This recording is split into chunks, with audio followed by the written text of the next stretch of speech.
ये वो महिला जो 4 दिन से अपने परिवार के भरण पोषण के लिए धरने पर बैठी है, लेकिन सरकार का इस और कोई ध्यान नहीं। पहले संविदा कर्मी बनाया, उसके बाद पेपर देकर यह कर्मचारी परमानेंट हुए। 6 महीने नौकरी की, लेकिन उन्हें क्या पता था कि चंद मिनट में ही उनकी नौकरी चली जाएगी और उन्हें धरने पर बैठना पड़ गया। यहाँ वो अकेली नहीं, उनके छोटे छोटे बच्चे भी साथ हैं। क्या यह सब देखने के बाद भी सरकार निर्णय लेने में देरी करेगी?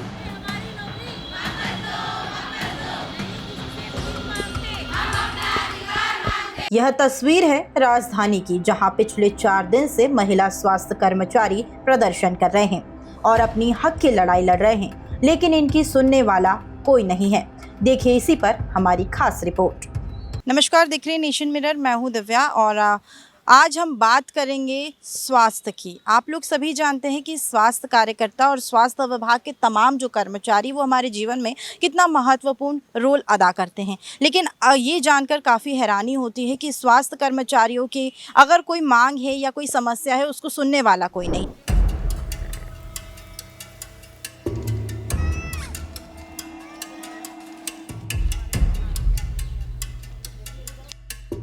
आप मेरे पीछे देख सकते हैं, ये महिलाएं बैठी हुई है। करीब ये 100 से 150 महिलाएं हैं जो पिछले 3 दिन से प्रदर्शन कर रही है, लेकिन इनकी समस्या का निराकरण करने के लिए कोई भी नहीं है। स्वास्थ्य सेवाएं बहाल हो रखी है क्योंकि ये लोग निरस्तीकरण के बाद से ही यहाँ प्रदर्शन कर रही है और ये कि मौन प्रदर्शन हो रहा है। इन लोगों की मांग है कि इनको जो निष्कासन का लेटर मिला है उसका समाधान किया जाए, क्योंकि ये लोग काफ़ी परेशान हैं और मध्य प्रदेश के तमाम ज़िलों से आई हुई हैं। इनसे चर्चा करेंगे आखिर समस्या क्या है। मैडम, कहाँ से आए आप? मैम मैं बड़वानी डिस्ट्रिक्ट से हूँ, गायत्री सस्तिया। मेरी एक ही मांग है कि जो 9 अप्रैल को लेटर निकाला गया था कि आप लोगों को निरस्त किया जाता है, तो हमें वापस हमारी नियुक्ति वापस दी जाए। और आप लोग प्रदर्शन कब से कर रहे हैं? मैम हम मंडे 2 तारीख से आए हुए हैं, सोमवार से यहीं रुके हैं। आज हमारा चौथा दिन है प्रदर्शन। तक स्वास्थ्य विभाग की तरफ से आप लोगों के लिए कोई अधिकारी यहाँ पर आया? मैम कोई अधिकारी तो नहीं आए, लेकिन बस वही के आश्वासन दे रहे आप हमें 1 महीने का और टाइम दे दीजिए, जबकि हमने 3 बार उनको चांसेस दे दिए। हम पहले 24 को आए, हमसे 1 सप्ताह का टाइम मांगा उन्होंने, तो हमने उनको 10 दिन दिए। उसके बाद में 13 मई को और वापस आए, हम 8 मई को आए, फिर हमसे और टाइम मांगा, वो भी दे दिया। फिर हमको बोला कि आप लोग हमको 10 दिन का टाइम दो, तो हमने उनको 25 दिन का टाइम दिया। और फिर मतलब हम वापस 2 को यहाँ पर आए हैं, लेकिन अभी तक हमारी कोई सुनवाई नहीं हो रही है। आप कहाँ से आए मैडम? मंदसौर जिले से। क्या बोलना चाहेंगे, क्या मांगे आप? बस हमारी नौकरी हमको वापस दे दी जाए, जो निरस्त आदेश हुए वो कैंसिल हो जाए। बस नौकरी चाहिए हमको। हमारे बाल बच्चे कैसे क्या करें, 2 महीने से बिल्कुल बेरोजगार बैठे हम, ना हमारे पास संविदा की नौकरी है ना ये नौकरी है। अब हम कैसे घर चलाएं? या तो हमको इच्छा मृत्यु दे दी जाए या नौकरी दे दी जाए। मतलब ये जो संविदा की आपने जिक्र किया है, ये एग्ज़ाम कब दिए थे आप लोगों ने? हमको अभी 22-23 में एग्ज़ाम दी थी और वो एग्ज़ाम फाइट करके हम लोग एक नौकरी पाए और नौकरी से हमको निकाल दिया गया है। हमको हमारी नौकरी चाहिए बस। कितना टाइम हो गया है आप लोगों की नौकरी गए? अभी हमको 6 महीने परमानेंट कर दिया गया, 6 महीने बाद हमको नौकरी से निकाल दिया गया। अब हम 2 महीने हो गए हैं। मैडम, आप कहाँ से आए? मैं ना दमोह ज़िले से हूँ। मैं पहले संविदा में मंदसौर ज़िले में मैंने 15 साल तक करा, फिर नियमित में मेरी पोस्टिंग दमोह ज़िले में हुई। मैंने वहाँ पर नियमित में 6 महीने तक काम किया। अचानक मुझे लेटर दिया गया और मुझे अचानक से निकाल दिया गया। अभी कोई मतलब कि ऐसा नियुक्ति नहीं दी जा रही है। मेरा वहाँ पर अभी मकान किराया 2 महीने से बाकी है। मेरे बच्चे भी वहाँ पर मैंने ना मंदसौर ज़िले से उनका स्कूल छुड़वा कर दमोह ज़िले में एडमिशन कराया, और मेरे पति भी जो काम था उनका वो भी छोड़ के मेरे साथ गए, इतनी दूर गए हुए हैं। मैं कैसे अपने मकान का किराया भरूं, कैसे अपना घर चलाऊं? देखिए, ये संविदा कर्मचारी थे और इसके बाद इन लोगों ने एग्ज़ाम दिया। 6 महीने तक इन्होंने नौकरी की, लेकिन कोर्ट के आदेश के बाद पिछले 2 महीने से इनके पास कोई नौकरी नहीं है। और ख़ासकर यहाँ की जो महिलाएं हैं वो प्रदर्शन इसी मांग को लेकर कर रही है कि आखिर हमें ये नोटिस क्यों दिया गया। और नोटिस 9 अप्रैल को आया। 9 अप्रैल को हमने पूरे दिन काम किया और उसके बाद सडन रात में नोटिस आता है, उसके बाद नौकरी से निकाल दिया जाता है। कुछ और लोग हैं, उनसे भी बात करेंगे। मैडम, कहाँ से आए? मैम मैं उज्जैन से आई हूँ। क्या मांग लेकर बैठे हैं? मैम हमारी बस एक ही मांग है कि हमको हमारी नियुक्ति वापस दी जाए। कब मिला था ये निरस्तीकरण का लेटर? मैम 9 अप्रैल को रातों रात हमको निरस्तीकरण का इन्होंने लेटर दिया है। अब तक कहाँ कहाँ गुहार लगा चुके हैं? मैम अभी तो हम यहीं पे ही आए हैं। और अगर यहाँ से हमारा काम नहीं होता है तो मैम हम फिर कल वल्लभ भवन का घेराव करेंगे, और नहीं तो फिर हम चक्का जाम भी करेंगे। लेकिन हम वापस तो नहीं जाएंगे मैम, हमारी नियुक्ति लेके ही जाएंगे। आप कहाँ से आए मैम? उज्जैन से ही आए हैं मैम। क्या बोलना चाहेंगे? बस यही बोलना चाहेंगे कि हमको हमारी नियुक्ति वापस दी जाए। हम हमारे छोटे छोटे बच्चों को छोड़कर आए हैं। कितने दिनों से प्रदर्शन? 4 दिन हो गए आज। तो देखिए, ये महिलाएं 4 दिन से यहाँ प्रदर्शन कर रही हैं। इनके छोटे छोटे बच्चे भी हैं, जिसके कारण भावुक होती हुई दिखाई दे रही है। इच्छा मृत्यु का जिक्र करते हुए भी महिलाएं दिखाई दे रही है, यानी कि कितना परेशान है। करीब 4 दिनों से इनके साथ यही व्यवहार, और अब तक जो है स्वास्थ्य विभाग का कोई भी अधिकारी या इनको लेकर किसी ने भी अभी तक कोई प्रतिक्रिया नहीं दी है। जहाँ बड़े बड़े दावे मध्य प्रदेश सरकार की ओर से किए जाते हैं स्वास्थ्य विभाग को लेकर, लेकिन एक तरफ अगर हम बात करें, ऐसी स्थिति अगर निर्मित होती है तो फिर कौन जवाब देगा? किसको लेकर ये महिलाएं जो है यहाँ प्रदर्शन करेगी? क्यों ये सब चीज़ें हो रही है? और भी लोग हैं, उनसे बात करेंगे। मैम, आप कहाँ से आए हैं? मैं झाबुआ से आई हूँ। प्रदर्शन कर रहे हैं? जी मैम, 4 दिन हो गए लगातार धरने पे बैठे हैं। मैम, हमको तो हमारी सिर्फ नियमित नौकरी हमको वापस दी जाए, नहीं तो इच्छा मृत्यु दी जाए हमें। हम बहुत परेशान हो गए हैं मैम, हमारी कोई सुन नहीं रहा है। लेटर के बाद कोई आप लोगों के लिए समर्थन में उतरा? किसी ने कुछ बयान दिया या कोई स्वास्थ्य विभाग का नहीं अधिकारी? नहीं मैम, ऐसा कुछ भी नहीं है। हमारे साथ में बहुत अन्याय हो रहा है। बस हमको आश्वासन पे आश्वासन मिल रहा है, उसके अलावा हमें कुछ नहीं मिल रहा है। कितनी बार आ चुके हैं आप? मैम, हम ये चौथी बार हो गया है मैम। हम 24 अप्रैल में भी आए थे, उसके बाद में भी हमको 7 दिन का मैम ने समय दिया था। उसके बाद में मैम का नाम क्या है? डॉक्टर मन्ना खरे मैम जी। उसके बाद में फिर हमको 7 दिन का समय दिया गया। उसके बाद फिर हमने फिर 15 दिन का मैम को समय दिया, फिर हम वापस आए। उसके बाद में फिर 8 मई को फिर हम वापस आए। उसके बाद में फिर हमको फिर और समय मांगा गया हमारे पास, और 7 दिन का समय तो हमने 15 दिन का समय दिया। उसके बावजूद फिर अभी हमको फिर भी कुछ नहीं मिला। हमको आश्वासन पे आश्वासन दिए जा रहे हैं, और अभी फिर हमको फिर आश्वासन दिया जा रहा था, बट हमने ये आश्वासन नहीं, और हम धरने पे बैठ गए। मैडम, 4 दिन से प्रदर्शन कर रहे हैं, मैडम की तरफ से कोई प्रतिक्रिया नहीं आई है? वंदना करेंगी? नहीं, अभी मैडम की तरफ से कोई प्रतिक्रिया नहीं आई है। मैडम ने एक बार हमको बुला के बोला गया है कि आप अभी समय लगेगा, 1 महीने का समय और लगेगा, आप घर चले जाइए यहाँ से।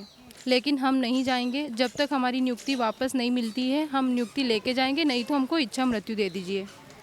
तो समय का कारण नहीं है कि क्यों इतना समय लग रहा है? जब निरस्तीकरण के लिए आप लोग दिन भर काम करते हैं, 9 तारीख को ही आपको लेटर मिल जाता है, आप लोगों का काम छूट जाता है, उसके बाद जब आप लोग आ रहे हैं तो ये लेट क्यों हो रहा है? मैडम कारण स्पष्ट नहीं कर पा रही है। हमने बोला है आप रिटर्न में दे दीजिए, तो इस मैडम ने बोला है कि हम रिटर्न में नहीं देंगे। तो ना तो कोई डॉक्यूमेंट ऐसा है कि रिटर्न में ये लोग मांग कर रहे हैं कि हमें या तो एक ऑफिशियल लेटर दिया जाए कि आखिर समस्या कहाँ आ रही है, क्यों लेट लतीफ़ी की जा रही है, लेकिन अभी तक स्वास्थ्य विभाग की तरफ से कोई भी प्रतिक्रिया देखने को नहीं मिल रही है। इनफैक्ट यहाँ पर जिनके खिलाफ़ ये लोग प्रदर्शन कर रहे हैं उनकी तरफ से भी कोई लेटर या बयान या वो आकर मुलाकात करती है, कुछ भी नहीं हो रहा है। 10 से 15 साल से संविदा में कर रहे हैं। उसके बाद शासन ने 2023 में वैकेंसी निकाली ग्रुप 5 में, उसमें मेरिट में आए। फिर 3 पॉइंट रखे, 18 माह प्राइवेट कॉलेज और नॉन बायो, तीनों इशू पे अपात्र कर दिया। फिर सभी ने मिलके इंदौर ग्वालियर जबलपुर हाई कोर्ट में केस किए। फिर इंदौर हाई कोर्ट से हमको ज्वाइनिंग मिली सितंबर 2024 में इंदौर हाई कोर्ट से। फिर सितंबर 2024 में हमने संविदा छोड़ के रेगुलर में ज्वाइनिंग किया। फिर शासन ने सुप्रीम कोर्ट में SLP दायर की कि हम अभी जबलपुर का निर्णय नहीं आए तब तक इनको ज्वाइनिंग नहीं देंगे। तो सुप्रीम कोर्ट से ये बोला कि आप अंतिम निर्णय में ज्वाइनिंग नहीं दे सकते, तो हमको ये निर्णय जबलपुर हाई कोर्ट करेगा। जो भी निर्णय आएगा जबलपुर करेगा 1 महीने के अंदर। अब जबलपुर ने फाइनल डिसीजन दे दिया 28 अप्रैल को, और हमको 9 अप्रैल को तत्काल नियुक्ति निरस्त का आदेश दे दिया। 6 महीने हमारी अब एम्प्लॉय ID बन गई, प्राण नंबर आ गए, सैलरी आ रही। 7 महीने हमने परमानेंट जॉब कर ली, संविदा छोड़ दी। बच्चों का एडमिशन अदर डिस्ट्रिक्ट में, जैसे संविदा में दूसरे डिस्ट्रिक्ट में थे, परमानेंट में दूसरा डिस्ट्रिक्ट मिला। वहाँ पे चले गए, सारे सेटल हो गए। अब 6 महीने जॉब करने के बाद वापस घर बिठा दिया। अब 2 महीने वापस हो गए। आश्वासन 7 दिन का आश्वासन दिया। पहले आए थे 8 अप्रैल को आए, फिर 9 अप्रैल को आए, फिर 24 अप्रैल को आए, 24 मई को आए थे हम, फिर भी 7 दिन। वहाँ पे वल्लभ भवन में गए थे तरुण राठी सर के पास, उनने भी यही 7 दिन का बोला था, पर अभी तक भी हमको ज्वाइनिंग लेटर नहीं दे रहे। 2 महीने हो गए। हमारा यही निवेदन है कि हमको जो 124 लड़कियां हैं उनको यथावत रखा जाए, और जो मेरिट में है, वेटिंग में है, जिनने केस किए, उनको सभी को ज्वाइनिंग दी जाए। जो इस दायरे में आ रहे हैं, जिसने कोर्ट ने फैसला दे दिया 28 अप्रैल को, इतनी सारी लड़कियों को सबको ज्वाइनिंग दी जाए, नहीं तो इच्छा मृत्यु दी जाए। मैं अभी बालाघाट में जॉब करती हूँ और मैं अभी 12 साल से संविदा में जॉब कर रही हूँ, मतलब। और फिर भी हम जैसे कोर्ट के अधीन हमारा 3 बार क्या बोलते वेरिफिकेशन हो चुका था, हम मेरिट में पास हो गए। उसके बाद भी हम लोग को अभी 1 साल हो गया रिजल्ट आने के बाद भी पोस्टिंग नहीं दी जा रही है। और मतलब ये जितनी लड़कियों को पोस्टिंग भी दिए थे उनको निकाल दिए हैं, पर ये बहुत गलत कर रही गवर्नमेंट। जो 124 ये इंदौर वाले थे, तो हमने जबलपुर में लगाए थे हम लोगों ने केस, मेरिट में आए हम लोग, पर अभी पोस्टिंग नहीं दे रहे हम लोग को ऐसा। तो मुख्यमंत्री से मेरी यही गुजारिश है कि हम लोग को पोस्टिंग दी जाए, नहीं तो हम ऐसे में कभी भी रेगुलर नहीं हो सकते मैडम, है क्या। डिप्लोमा हमारा जो था उसके अधीन हम लोग ने कोर्ट केस किए थे, और अभी 1 महीना हो चुका है उसका आदेश आने का। कोर्ट केस जीत चुके हम लोग, 448-500 लोग हैं करीब, तो हम लोग को पोस्टिंग दी जाए, बस यही गुजारिश हम लोग को। देखना होगा कि स्वास्थ्य विभाग की तरफ से अब क्या इनको लेकर निर्णय लिए जाते हैं, क्योंकि ये काफ़ी गंभीर मुद्दा है, क्योंकि स्वास्थ्य सेवाएं भी बहाल होती है। और आखिर निरस्तीकरण का कारण क्या है, और निरस्तीकरण अगर किया गया है तो अगर ये लोग मांग कर रही हैं कि हमें क्यों निरस्त किया गया, इसका कारण बताया जाए, तो ये कारण बताना भी बहुत ज़्यादा वाजिब होगा। देखना होगा कि अब ये प्रदर्शन के बाद क्या कुछ निर्णय स्वास्थ्य विभाग लेता है। कैमरा पर्सन गौरव के साथ मैं दिव्या मिस्त्री, नेशन मिरर, भोपाल। इसी को लेकर अब क्या कहना है महिला स्वास्थ्य कर्मचारियों की लीडर का, सुनिए। हम न्यायपालिका के माध्यम से हमारा कोर्ट केस जीत के आए हैं और पिछले 3 से 4 दिनों से धरने पे हैं। आज धरने का हमारा 4था दिवस है और 28 अप्रैल को जबलपुर कोर्ट का अंतिम निर्णय आ चुका है। उसके तहत हम चाहते हैं कि जितने भी रिट पिटिशनर्स हैं उन सभी की नियुक्ति आदेश जल्द से जल्द जारी किए जाएं। और इसी दौरान 124 अभ्यर्थी जो कि मेरिट में आए थे, जो कि भर्ती प्रक्रिया के तहत प्रथम चरण में इनका चयन हुआ था, इनको कोर्ट के माध्यम से नियमित नियुक्तियां प्रदान की गई है। अचानक इनको नौकरी से निकाल दिया गया था दिनांक 9 अप्रैल को, तो उसी दिनांक से इनको यथावत रखा जाए। हम 4 से 5 बार मिल चुके हैं, सीएम साहब से भी मिल चुके हैं और हमको सिर्फ आश्वासन मिला है। समय अवधि हमसे मांगी गई थी, 7 दिन की मांगी गई थी, हमने 15 दिवस की दी है। हम कई बार आए, फीडबैक लिया, अपडेट लिया, लेकिन सिर्फ आश्वासन मिला। अतः मजबूर होकर हमको आज धरना आंदोलन का रास्ता अपनाना पड़ा है।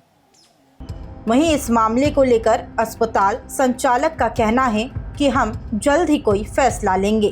क्या कहना है, सुनिए।